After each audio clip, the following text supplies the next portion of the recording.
ಕರ್ನಾಟಕ. ನಾನು ನಿಮ್ಮ ಆಂಕರ್ ರಂಜಿತಾ ರೇವಣ್ಣ. ಇದು ಬೆಂಗಳೂರ ಅಥವಾ ಯಾವ್ದಾದ್ರು ಕಲರ್ಫುಲ್ ಲೋಕನ ಅಂತ ಅನಿಸ್ತಾ ಇದೆಯಾ? ನಂಗೂ ಫಸ್ಟ್ ಹಂಗೆ ಅನಿಸ್ತು.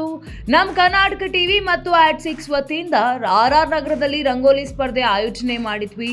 ಮೇನ್ ರೋಡೇ ಬ್ಲಾಕ್ ಮಾಡಿ ಎಲ್ಲ ಮಹಿಳೆಯರಿಗೂ ಪ್ರೋತ್ಸಾಹ ಕೊಟ್ಟಿದ್ದು ಕಾಂಗ್ರೆಸ್ ನಾಯಕಿ ಕುಸುಮಾ ಹನುಮಂತರಾಯಪ್ಪನವರು.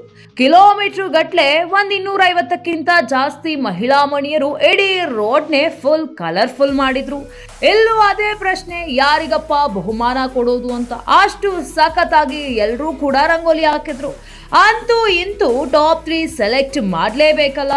ಎಷ್ಟೊಂದು ಸ್ಪರ್ಧಿಗಳು ಬಂದಿದ್ದಾರೆ, ಬರೀ 3 ಪ್ರೈಸ್ ಕೊಟ್ರೆ ಸಾಕಾ, ಚೆನ್ನಾಗಿರಲ್ಲ ಅಂತ ಎಲ್ಲೂ ಕೂಡ 3 ತಂಡಗಳಾಗಿ ಮಾಡಿ ಫಸ್ಟ್, ಸೆಕೆಂಡು, ಥರ್ಡ್ ಅಂತ 9 ಜನಕ್ಕೆ ಪ್ರೈಸ್ ಕೊಟ್ವಿ ನೋಡಿ. ಸ್ಪರ್ಧಿಗಳಿಗೆ ಪ್ರೋತ್ಸಾಹ ಕೊಡಬೇಕು ಅಂತ ಕಾಂಗ್ರೆಸ್ ನಾಯಕರಾದ ಹನುಮಂತರಾಯಪ್ಪನವರು ಕೂಡ ಒಳ್ಳೆ ಎನರ್ಜಿ ಇಟ್ಕೊಂಡು ಬಂದಿದ್ರು.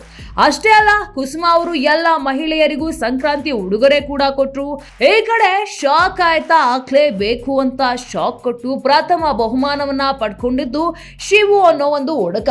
ಏನ್ ಸಖತ್ತಾಗಿ ರಂಗೋಲಿ ಹಾಕಿದ್ರು ಗೊತ್ತಾ? ನೋಡಿ ನೀವೇ. ಹಾಗೆ ಎಲ್ಲ ಮುಗಿಸಿ ನಮ್ಮ ಕರ್ನಾಟಕ ಟಿವಿಯಿಂದ ಕುಸುಮಾ ಅವರಿಗೂ ಒಂದು ಚಿಕ್ಕ ಕಾಣಿಕೆ ಕೊಟ್ಟು ಅಲ್ಲಿಂದ ಹೊರಟ್ವಿ. ಇದಾಗಿತ್ತು RR ನಗರದ ಅದ್ಧೂರಿ ರಂಗೋಲಿ ಸ್ಪರ್ಧೆಯ ಕತೆ.